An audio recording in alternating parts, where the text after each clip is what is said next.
Friends, कैसे हैं आप सभी का स्वागत है स्टूडेंट्स विंग्स के इस एजुकेशनल चैनल पे। तो यूजीसी नेट में अपडेट आ चुकी है कि जो इस बार जो पैटर्न है, पैटर्न में बदलाव किया जा रहा है और किस प्रकार आपका पैटर्न रहने वाला है दिसंबर एग्ज़ाम का। तो इसकी अधिसूचना आपकी जारी कर दी गई है। तो यहाँ पे जो हेडलाइन आपकी दी गई है कि 4 वर्षीय यूजी विद्यार्थियों से जेआरएफ में कंपटीशन बढ़ेगा, पीएचडी में 30% का वेटेज इंटरव्यू को। ठीक है, जो पीएचडी होगा, पीएचडी एडमिशन होगा, उसमें जो इंटरव्यू का वेटेज है वो 30% आपका रहने वाला है। तो देखते हैं क्या अपडेट दी गई है एनटीए के द्वारा। तो यहाँ पे देखो, एनटीए ने यूजीसी नेट में इस साल महत्वपूर्ण बदलाव हुए हैं। इसी साल में 3 कैटेगरी के लिए परीक्षा का आयोजन होने लगा है। ठीक है, 3 कैटेगरी कौन सी थी? सबसे पहले था आपका नेट, नेट के बाद में जेआरएफ, जेआरएफ के बाद में आपकी पीएचडी थी। ठीक है, तो पीएचडी की एलिजिबिलिटी भी आपकी नेट के द्वारा डिसाइड की जा रही है। यहाँ पे अब उच्च शैक्षणिक संस्थान में असिस्टेंट प्रोफेसर व जूनियर रिसर्च फेलोशिप की पात्रता के साथ यूनिवर्सिटी ने पीएचडी प्रवेश प्रोग्राम में नेट के स्कोर पर दाखिला मिलेगा। ठीक है, हालांकि पीएचडी की फाइनल मेरिट लिस्ट में 70% वेटेज नेट के अंकों और 30% वेटेज आपका यूनिवर्सिटी की ओर से आयोजित होने वाले इंटरव्यू को मिलेगा। 70% आपका क्या होगा? पीएचडी की जो मेरिट लिस्ट है उसके आधार पर, और 30% आपका यूनिवर्सिटी की ओर से जो इंटरव्यू वगैरह, वो वाइवा वगैरह, ठीक है, रिसर्च प्रपोजल, इनका रखा जाएगा। हालांकि अलग अलग यूनिवर्सिटीज़ का वेटेज अलग अलग हो सकता है। इस सेशन में एनईपी के तहत 4 वर्षीय ग्रेजुएशन करने वाले स्टूडेंट नेट के लिए पात्र होंगे। हालांकि वे सिर्फ जेआरएफ व पीएचडी के लिए ही पात्र होंगे, असिस्टेंट प्रोफेसर के लिए वे एलिजिबल नहीं होंगे। ऐसे में अब जेआरएफ के लिए कंपटीशन और भी बढ़ जाएगा। प्रोसेसर में यह स्पष्ट किया गया है कि अगर किसी सवाल में मल्टीपल आंसर यह है या फिर किसी सवाल में एरर सामने आता है तो उसी स्टूडेंट को नंबर दिए जाएंगे जिसने सवाल को अटेम्प्ट किया है।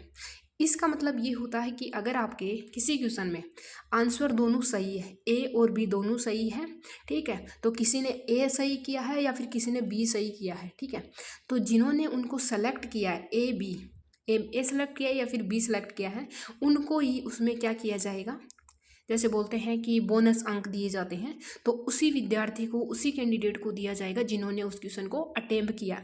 अगर मान लो ए और बी सही है लेकिन किसी ने सी सही किया है, उसको उसका वेटेज नहीं मिलेगा, बोनस अंक नहीं मिलेगा, उसका वो क्वेश्चन गलत ही माना जाएगा। ठीक है, जिससे सवाल को अटेम्प्ट किया है। नेक्स्ट आपकी है कि इसलिए सवालों को अटेम्प्ट जरूर करने की सलाह दी गई है। पिछले वर्षों में दिसंबर एग्जाम का रजिस्ट्रेशन अगस्त सितंबर में ही हुआ है, लेकिन इस बार जून सेशन का परिणाम ही अक्टूबर में आया है। यानी जून व दिसंबर सेशन के बीच छात्रों की तैयारी के लिए कम समय ही मिल पाया है। अब दिसंबर सेशन जनवरी में आयोजित होगा। ऐसे में स्टूडेंट के पास और भी कम समय रह गया है। पीजी में 55% अंक हासिल करने वाले नेट के लिए एलिजिबल होंगे। वही 4 साल की अवधि में ग्रेजुएशन करने वालों को कम से कम 75% सीजीपीए, ठीक है, सीजीपीए आप हासिल करना होगा। एक्सपर्ट ने फॉर्म फिलिंग को गंभीरता से करने के लिए कहा है।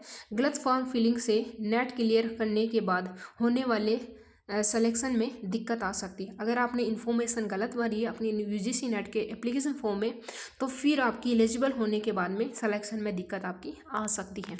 यहाँ देखो, 10 दिसंबर तक रजिस्ट्रेशन, 1 से 19 दिसंबर तक आपकी एग्ज़ाम डेट है। तो आपके जो फॉर्म है वो 10 दिसंबर से भरे जाएंगे। तो आप इंतज़ार मत करो कि 10 दिसंबर को हम भरेंगे या फिर 9 दिसंबर को भरेंगे, 8 दिसंबर को भरेंगे। आपके यूजीसी नेट के फॉर्म अभी 19 नवंबर से स्टार्ट है। तो आपको जब भी वक्त मिले नवंबर के महीने में आप अपना फॉर्म फिल करके अपनी तैयारी को और भी अच्छे से शुरू कर दीजिएगा। तो यहाँ पे देखो, पात्र अभ्यर्थी 10 दिसंबर तक ऑनलाइन रजिस्ट्रेशन कर सकते हैं। परीक्षा 1 से 19 जनवरी 2025 तक आयोजित होगी। वेबसाइट आपकी UGCNET.AC.in.in पर ऑनलाइन आवेदन फॉर्म भरा जा सकता है। 12 और 13 दिसंबर के बीच ऑनलाइन एप्लीकेशन फॉर्म में सुधार कर सकते हैं, जबकि शुल्क के लिए 11 दिसंबर 2024 तक का समय है। जनरल कैटेगरी के लिए 1150 रुपये का शुल्क, EWS और OBC NCL के लिए आपकी 600 रुपये आपकी फ़ीस शुल्क रहने वाली है। SC ST दिव्यांग और थर्ड जेंडर जो है इनके लिए 325 रुपये आपकी फ़ीस रहेगी। तो आपकी फ़ीस के बारे में आपको इन्फॉर्मेशन मिल चुकी है। फिर है कि परीक्षा में मास्टर डिग्री हासिल करने वाले या अंतिम वर्ष के किए अभ्यर्थियों शामिल हो सकते हैं। आपने मास्टर डिग्री अपना कंप्लीट कर लिया तो आप एलिजिबल हैं एंटी नेट का एग्ज़ाम देने के लिए। अगर आप मास्टर डिग्री के फाइनल सेमेस्टर में हैं तो आप नेट का एग्ज़ाम दे सकते हैं। ठीक है, यहाँ पे दे रखा है कि जो अंतिम वर्ष में है अभ्यर्थी शामिल हो सकते हैं। फिर है NEP 2020 के सिलेबस के 4 वर्षीय UG पास या अंतिम वर्ष के छात्र नेट के लिए आवेदन जमा कर सकते हैं। इसी साल और माह में UGC द्वारा यह निर्णय लिया गया। क्या बोला गया है यहाँ पे, जो 4 वर्षीय आपकी UG पास या अंतिम वर्ष जो इंटीग्रेटेड आपकी जो डिग्री है ये 4 वर्षीय बैचलर एंड मास्टर डिग्री, तो उसमें आपने अगर कर लिया है कंप्लीट तो आप आवेदन जमा करवा सकते हो। तो इसकी भीड़ आपके पास में और बढ़ गई है इस बार। ठीक है, पहले मास्टर डिग्री मांगते थे लेकिन अभी NEP 2020 के बाद में जो इंटीग्रेटेड BEd थी, इंटीग्रेटेड जो डिग्री है इसको भी यहाँ पे अभी मान्यता दे दी गई है कि आप ये अप्लाई कर सकते हो डायरेक्ट नेट JRF के लिए। ठीक है, इस साल अप्रैल माह में UGC द्वारा यह निर्णय लिया गया था। यहाँ पे देखो बदलाव आपके क्या किए गए, 3 बड़े बदलाव यहाँ पे किए गए हैं कि अब 85 विषय होंगे।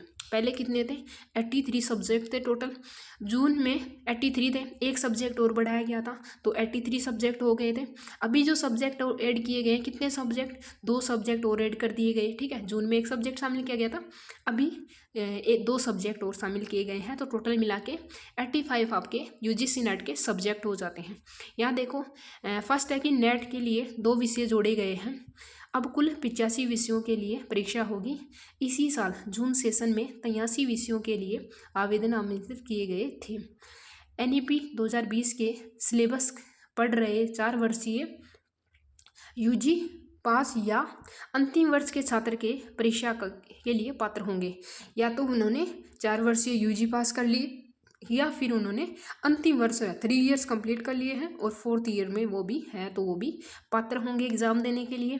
नेक्स्ट है कि इसी साल से नेट परीक्षा का परिणाम 3 कैटेगरी में किया जा रहा है। घोषित है कि इसमें JRF नेट और PhD कोर्स में एडमिशन का रिजल्ट शामिल है।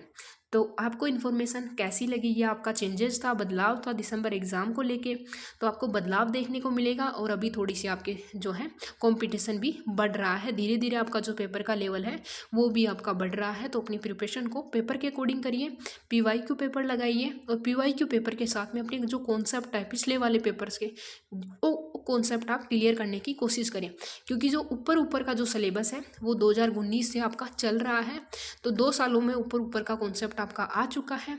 अभी आपका जो पेपर आ रहा है वो डेप्थ में पूछा जा रहा है, तो अपनी स्टडी भी उसी लेवल की करो। UGC के जो माइंडसेट है, UGC का जो पेपर आ रहा है उसी अकॉर्डिंग अपने माइंडसेट करो और उसी अकॉर्डिंग अपनी प्रिपरेशन करो। जो भी आपको हेल्प चाहिए तो आप कमेंट सेक्शन में बताना कि हमें यहाँ पे इस चीज़ की में दिक्कत आ रही है, तो वो आपको वहाँ पे क्लियर कर दिया जाएगा।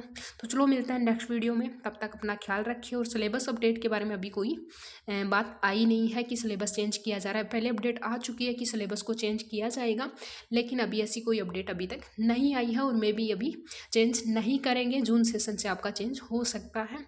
तो आपको वीडियो कैसा लगा ये मुझे कमेंट सेक्शन में देना और फीडबैक ज़रूर प्रोवाइड करो आप कि फीडबैक कैसा है, वीडियो कैसा लग रहा है, हमारे द्वारा जो इन्फॉर्मेशन दी जा रही है वो आपको कैसी लग रही है। तो चलो मिलते हैं नेक्स्ट वीडियो में। Have a nice day, bye bye, take care, all the very best.